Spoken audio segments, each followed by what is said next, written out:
All right, hello, this is Mr. Heinrich, and I'm looking at an FRQ from AP Classroom. This is for AP Physics 2.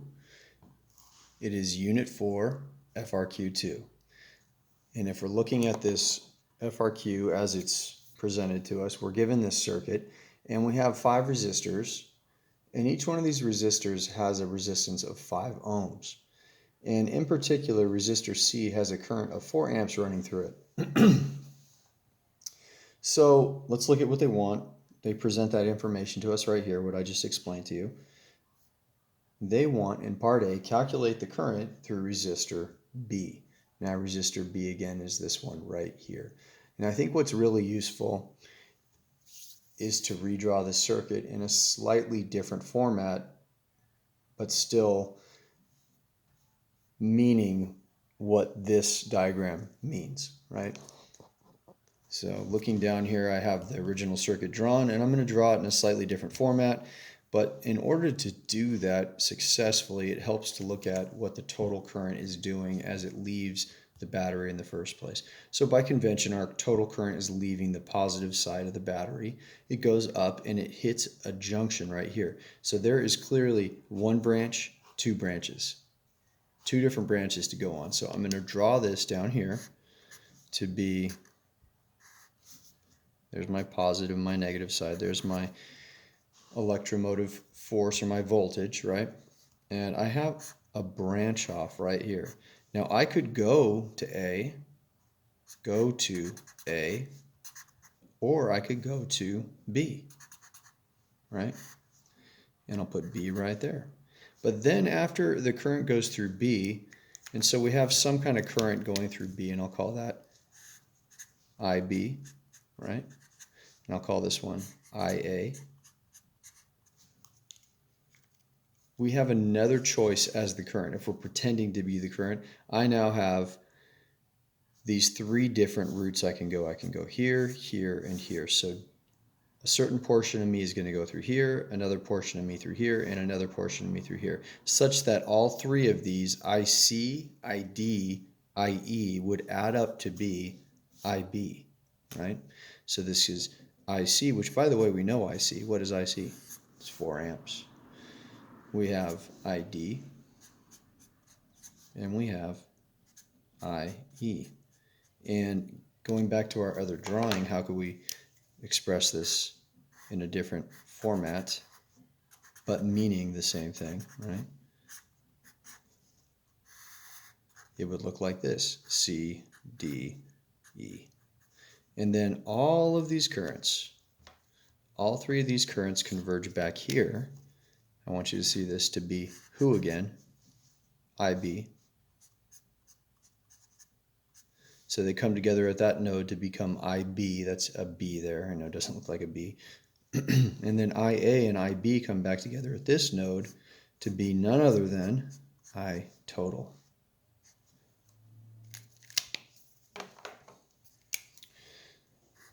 And so I could finish off my other diagram and make it look just like that. So this is that. And whichever one you like looking at more, or makes more sense to you, I should say, take your pick, right? Okay, now let's get back to the original question. It says calculate the current through B. Now a second ago, I pretty much gave away the answer to that. I said IB splits up into 3 directions. 3 directions, right? IB, the current that we are looking for, goes here, here, here, such that these 3 added together must equal IB. Now we know that this current here is 4 amps, but I want to remind you something. If each one of these resistors is 5 ohms, then the current split at this junction will be the same amount for each one of these. That is to say that since each one of these has the same resistance, they will all 3 receive the same amount of current split from B. That would make this 4 amps, and that would also make this 4 amps. So what is IB? IB would be the addition of all 3 of these, 12 amps.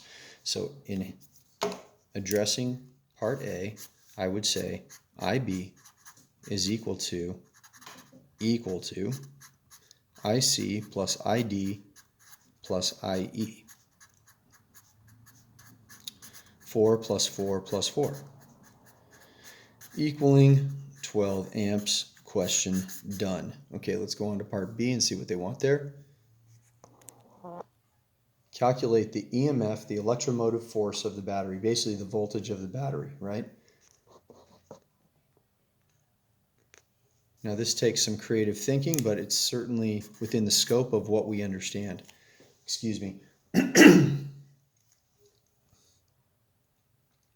All right, so how much voltage is this battery?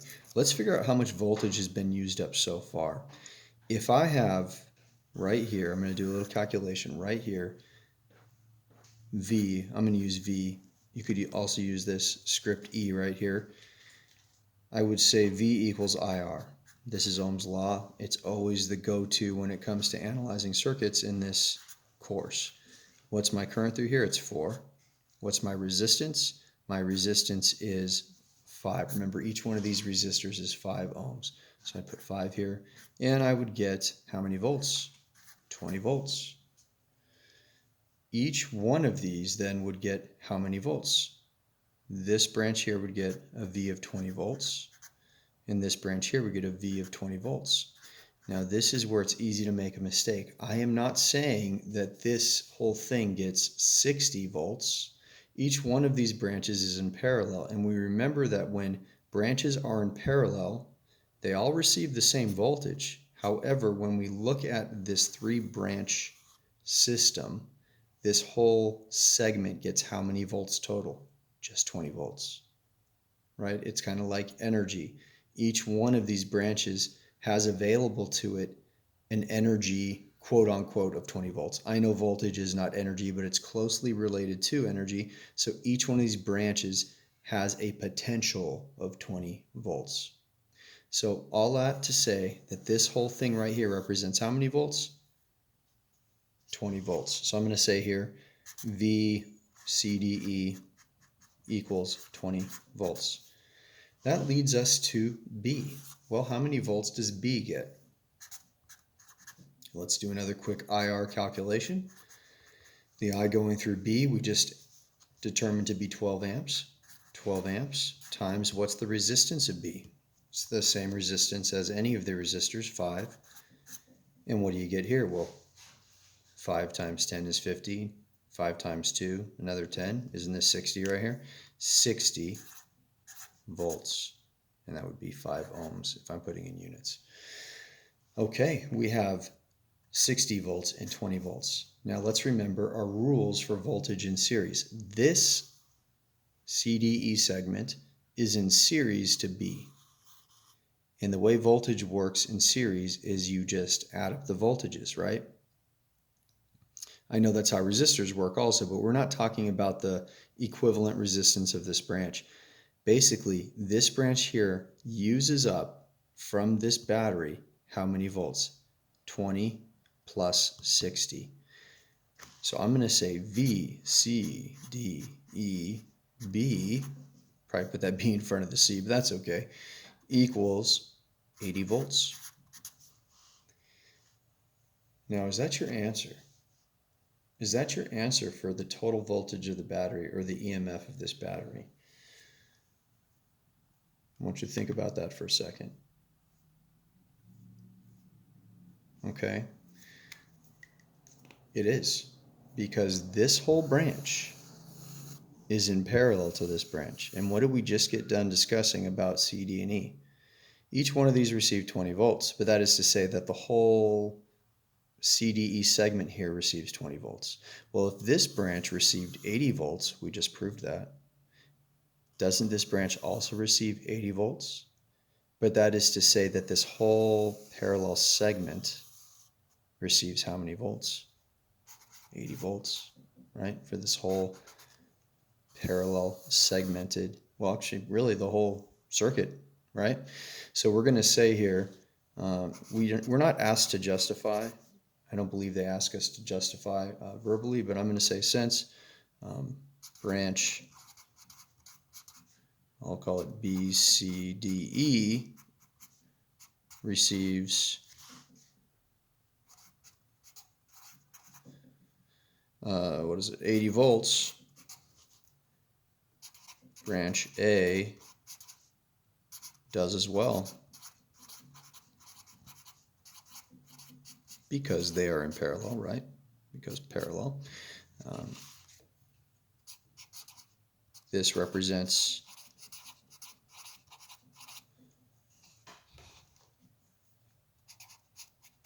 one 80-volt amount. And that is the voltage of the battery. So running out of room here.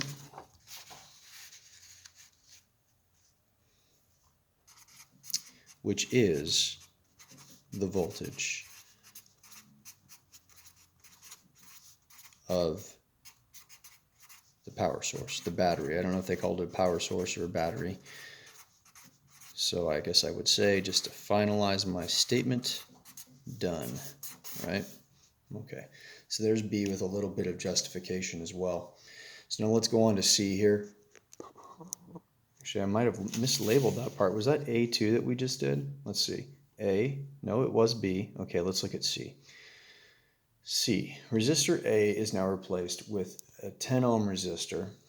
Indicate whether the current in resistor C is now greater than, less than, or equal to the current in the original circuit. Justify your answer. I'm going to include the solution and scoring guide to this FRQ. Actually, I already did. Look at that on your original classwork post and you'll find it. And they give a verbal argument, and it's pretty compelling, but it's not the way I went about it. I actually used a math solution to justify this. I always prefer math when I can do math. But please, again, look at their scoring guide and their solution and understand the point that they're making qualitatively. But let's look at a quantitative approach to C. So I'm going to redo this circuit basically, except what am I doing? I'm replacing resistor A with a 10 ohm resistor. And I'm indicating whether the current through resistor C is now more, less, or the same as it was before we replaced resistor A with a 10 ohm resistor. So let's draw the circuit. I'm going to do a whole workup here. I'm going to go relatively, oops, that's not my circuit. Let's try that again.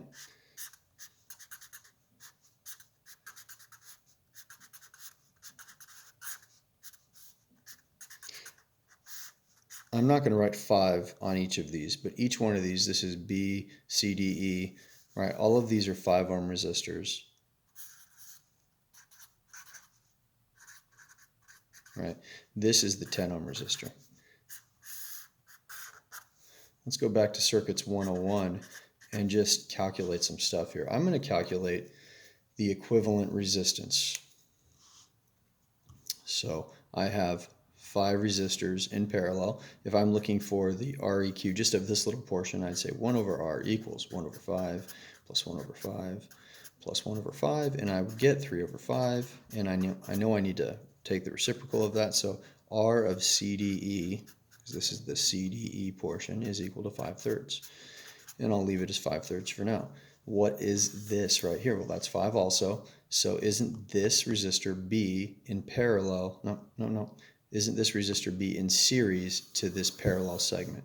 Yes, it is. So I'm going to say that R, B, C, D, E is equal to 5 plus 5/3. Now I want to go ahead and give me a second. I need to log back into AP here.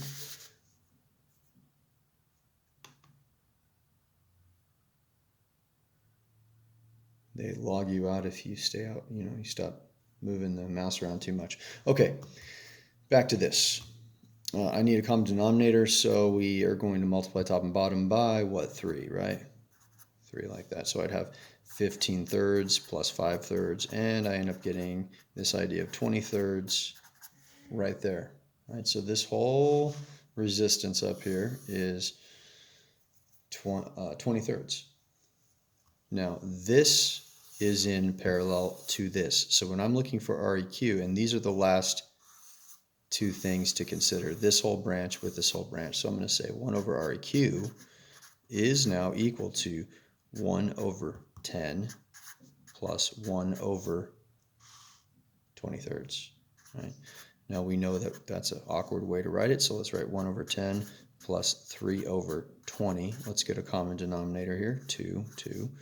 2/20 plus 3/20 gives me 5/20, and I know that's not my answer. I must flip it at the very end, and so it looks like REQ is going to be equal to 20 over 5, which we know is 4 ohms. Nice even number. It's nice when that happens. Okay, so if that's REQ, why did we go through that? Again, what are we trying to find? We're trying to find the current through resistor C here, right? What's the current going through resistor C? I want to know what it is, right? Is it the same as it was before when that was 5 ohms, or is it different? Well, now that I have a total resistance and I have a total voltage, I can easily find my total current. So I'm going to go to I total, and I mean the total current popping out of this battery right here. What is it now? Let's find out. So I total is going to be equal to V total, and they use E for that, for V total, or the voltage of the battery, divided by REQ, right? This comes from Ohm's law, V equals IR. IR, there we go, and we're calling that E instead, so you can see where I got to that statement right there. And I'd have 80 volts divided by a total resistance of 4, well, that's going to be 20 amps. We have 20 amps coming out of this battery. Well, how is that going to help me? We're getting there, right? So 20 amps comes to this junction right here. And let's see what we could do next. What can we do next? What can we do next? All right. I'm going to find out how much current goes through here, right? And that will tell me how much goes through here. I'm going to do a quick little V equals IR calculation right here. V equals IR. How much current here? Well, I'll do I equals V over R. What's my voltage going to this branch? Well, we know it's how much? 80 volts, right? So I'm going to say 80 volts divided by my resistance of this branch is 10. So how many amps flow down to that branch right there? Looks like it's 8 amps. Yes? And here I think we can almost be done, because if we have 20 amps flowing into this junction and 8 of them come down here, how many amps come up here? It must be 12 amps, right? Because 12 plus 8 must equal that 20. I'm going to stop here. I'm going to remind you that this is resistor B. And at the beginning of this question in part A, how much current was going through resistor B? We found it to be 12 amps, right? So we have the same amount of current going through resistor B in part C as we did in part A. Therefore, since each one of these is the same amount of resistance, still how much? 5 ohms, right? Then doesn't 4 amps go up here, 4 amps here, and 4 amps here, such that 4 plus 4 plus 4 equals that 12, right? It's the same. So then I would say, if I was trying to make this not look so messy, right, and I was trying to take them through my thinking, I would go to here, then I would say, hey, I through A was equal to 80 volts divided by 10 ohms, right, which would give me 8 amps. Then I would say I, let's say B, C, D, E is equal to 20 amps, that's our total current, minus the amount going to resistor A, which would be 12 amps. And then I would probably make a verbal statement at this point saying, since the amount of current going to resistor B is 12 amps as it was in part A, then it also stands to reason that resistor C should still get 4 amps. And that's probably what I would say, something like that at the very end, to make my point. All right, thank you for listening. Subscribe if you want. I'm only rolling out videos for AP Physics 2 if you're requesting them. Most of my video efforts are going to AP Physics 1 right now, but I will definitely give you any videos that you want for these FRQs for AP Physics 2. Just ask. Have a good day.